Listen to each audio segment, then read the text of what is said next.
பஞ்சபூத சகல பிரேத புனித ஆத்மாவுக்கும் உங்களுக்கும் உங்கள் கூட வர ஆன்மாக்களுக்கும் கோடான கோடி பாத நமஸ்காரம். ஆத்ம ஞான ரகுநாத சேதுபதி மன்னரே பொற்றி பொற்றி யோக ஞான சித்தர் லாபெருசார். மனிதனோட வாழ்வில் நமக்கு இறைவனுடைய சார்ந்து வாழக்கூடிய காலங்கள் 2 காலங்கள் உண்டு. அந்த 2 காலங்கள் உத்தராயண காலகம், தட்சிணாயன காலம் உண்டு.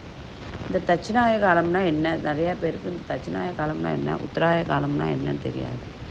இந்த உத்தராய காலம் அப்படிங்கிறது தை மாதம், மாசி, பங்குனி, சித்திரை, வைகாசி, ஆனி, இந்த 6 மாதங்களும் உத்திராய காலங்கள் ஆகும். இந்த உத்திராய காலத்தில் வடக்கு நோக்கி செல்லும் காலமாகும். வடக்கு நோக்கி சூரிய நாராயணன் வடக்கு நோக்கி செல்லக்கூடிய இந்த காலங்களாகும்.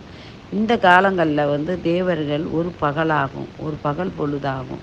தேவர்கள் இந்த நேரங்களில் யார் என்ன பண்ணாலும் தேவர்கள் பக்கத்து பலமாகவே இருந்து காக்கக்கூடிய காலமாகும். இந்த உத்தராயண காலங்கள்ங்கிறது புண்ணியமான காலமாகும். இக்காலங்களில் நம்ம இறந்துட்டோம் அப்படின்னா மறுபிறவியே கிடையாது. அவங்க பெரிய சொற்குலக பதவியை அடைவாங்க. அதுதான் உண்மையான ஒரு இது இறைவனுடைய அனுகிரகத்தைப்படி. அதே மாதிரி நான் நைட்டு உட்காந்து தவங்கள் புரிந்து கேட்டதுக்கப்புறம் அதில் தட்சிணாய காலத்தில் அவருடைய உயிர் பிரிஞ்சிருக்கு. தட்சிணாய காலங்கள் அப்படின்னா 6 மாதம் பகல், 6 மாதம் இரவுங்கக்கூடிய 6 மாதம் இரவு உள்ள நாளில் ஆடி, ஆவணி, புரட்டாசி, ஐப்பசி, கார்த்திகை, மார்கழி. இந்த மார்கழி லாஸ்ட்டு துயில் முழி. அதை தான் மார்கழியில் இறைவனை அவங்க தூக்கத்திலிருந்து எழுப்புறதுக்கு சொர்க்க வாசல்லாம் திறப்பாங்க மார்கழி மாதம். அப்படிப்பட்ட இந்த மார்கழி மாதத்தில் இறைவன் கண் விழித்து மக்களை நேரடியாக காணக்கூடிய நாட்கள்.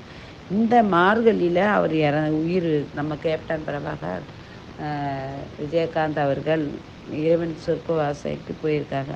ஆனால் இந்த மாதங்கள் அப்படிங்கக்கூடியதுன்னா 6 மாதங்கள் அப்படிங்கிறது எப்படின்னா 6 மாத காலமும் தட்சிணாய காலத்தில் சூரியன் வடக்கு நோக்கி தெற்கு நோக்கி பயணம் செல்லக்கூடிய காலமாகும்.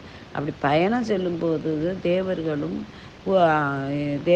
முனிவர்களும் ரிஷிகளும் ஆழ்ந்த மயக்க நிலையில் தூங்கும் தருவாயில் இருக்கும் நிலையில் மார்கழியில் இவர் உயிர் பிரிந்ததுனால நேரடியாக அவருடைய கைகளையும் கரங்களிலையும் போய் இவர் சேருவார்.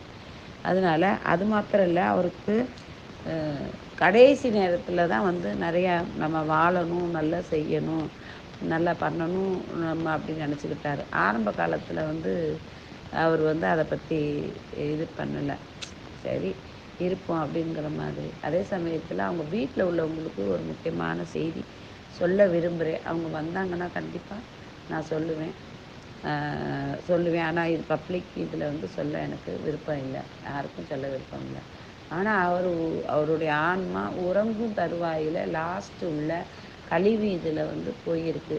போனதுக்கப்புறம் அந்த குடும்பத்துக்கு கொஞ்சம் ஒரு விஷயங்களை நான் சொல்ல விரும்புகிறேன்னு என்கிட்ட சொல்லியிருக்காரு. அதை நான் எப்படி சொல்ல போகிறேன்னு தெரியல. எதை எப்படினாலும் நான் வீட்டுக்கு தேடியாவது போய் சொல்லலாம்னு நினச்சிட்ருக்கேன். அதுவும் இறைவனுடைய உத்தரவு வேணும். அவங்க கேட்டாங்கன்னா ஈஸியாக நான் சொல்ல முடியும். விஜயகாந்த் அப்படிங்கிற அவர் தருவங்கள் நிறையா சிந்தனைகள், தர்ம சிந்தனை உடையவர் மாத்திரம்லாம் அதையும் தாண்டி அன்புக்கு நிகரானவர். தேவையில்லாததுக்கு தான் கோவப்படுவார். தேவையுள்ள விஷயத்துக்கு கோபம் வரவே வராது அவருக்கு. அற்புதமான மனிதர்கள். தன்னை தானே காப்பாற்றாமல் அவருக்கு ஆயுள் காலம் 85-90 வரையும் உண்டு ஜாதகப்படி. தன் உடம்பையும் தன்னோட இதையும் நாமே காப்பாற்றாமல் தன் உயிரை விளையாட்டாக விளையாண்டு தெளிவுபடுத்துறதுனால தன்னுடைய உயிர் போகக்கூடிய சூழ்நிலைக்கு நாமே ஒருவராக காரணமாகிறோம். இனியாவது நம்ம கேப்டன் ஐயா பார்த்தாவது மற்றவங்களையாவது காப்பாற்றுறதுக்கு முயற்சி பண்ணுங்கள். ஆனால் இவருடைய ஆன்மா இங்கு தான் இருக்குது. இங்கே தான் மற்றவங்க எல்லாருக்கும் உதவி செய்து ஒரு காரியம் சொல்லிட்டு போகிறதுக்காக இருந்துகிட்ருக்கு. அவங்க வீட்டில் உள்ளவங்க வந்தால் கண்டிப்பாக நான் சொல்கிறேன். ஜெய் ஸ்ரீராம், ஹர மகாதேவ், வாழ்வளமுடன்.